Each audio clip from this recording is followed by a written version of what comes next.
दादर पश्चिम येथील अमर हिंदू मंडळासमोर गॅस गळती झालेली, जवळपास 1 तास महानगर गॅस ही गळती झाली। पाईपलाईन फुटल्यामुळे ही गळती झाली होती। मात्र ही पाईपलाईन यासाठी फुटली कारण की या ठिकाणी झाडाचा बुंदा होता। हा बुंदा काढण्यासाठी स्थानिक जे BMCचे कर्मचारी आले होते त्यांनी खड्डा खणला आणि त्यानंतर ही गॅस गळती झाली। सुमारे 1 तास ही गॅस गळती सुरू होती। आत्ताच ही गॅस गळती बंद झालेली आहे।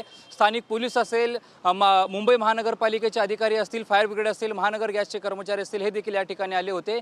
मात्र या ठिकाणी जे स्थानिक आहे, ज्यांचं दुकान आहे, त्यांच्याशी आपण बातचीत करणार आहोत। काय वाटतं, का बरं ही 1 तासपर्यंत गॅसची गळती झाली? तुमचं काय म्हणणं आहे?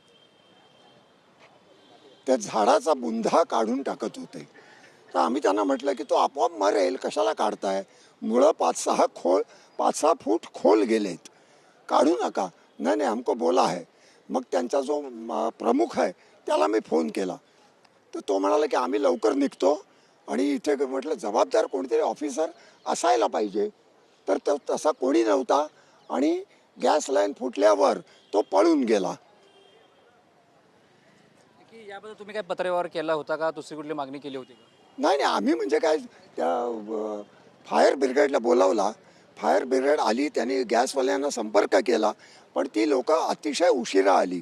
जवळजवळ 1.5 तास गॅस वाया चालला होता आणि आजूबाजूच्या सर्व इमारतींना प्रचंड धोका होता। मात्र आता जो आहे तो बुंदा तसाही अर्धा आहे। आताच गॅस गळती कमी झालेली, यापुढे असं होऊ नये यासाठी तुम्ही काय तुमची मागणी असणार आहे? नाही, तो बुंदा काढू नका, तसाच तो सडून जाईल। तुम्हाला लावायचं असेल नवीन झाड तर बाजूला लावा। नक्कीच या ठिकाणी जर तुम्ही पाहत असाल, जवळपास 1 तास या ठिकाणी गॅस गळती सुरू होती आणि 1 तासाच्या अथक प्रयत्नानंतर ही महानगर गॅसची गळती थांबवण्यात आलेली आहे। जर तुम्ही पाहत असाल की फायरच्या जवळपास 3 ते 4 गाड्या आहेत, स्थानिक पोलीस असतील, फायर ब्रिगेडचे अधिकारी असतील, त्यांच्या वतीनं ही गॅस गळती थांबवण्यात यश आलेलं आहे। मात्र पालिकेच्या अधिकाऱ्यांना अगोदरच कळवण्यात आलेलं होतं की हा बुंदा काढू नका, तसाच राहू द्या। मात्र तरी देखील त्यांनी या ठिकाणी अशी गोष्ट केल्यामुळे आता या ठिकाणी 1 तासाच्या अथक प्रयत्नानंतर ही गॅस गळती थांबवण्यात आलेली आहे। आणि जर पाहायला गेलं तर स्थानिकांनी यासाठी विरोध केलेला, समोर दुकान देखील आहे, या दुकानदारकांनी देखील विरोध केलेला, मात्र तरी देखील या ठिकाणी खड्डा खणल्याने ही गॅस गळती झालेली आहे। त्यामुळे तर या प्रकारे असे प्रकार घडू नये यासाठी फायर ब्रिगेड असेल, मुंबई पालिका असेल, कोणती काळजी घेईल हे पाहणं आता महत्त्वाचं असणार आहे। कॅमेरामॅन सिद्धेशसोबत रणजित इंगळे, TV9 मराठी, मुंबई।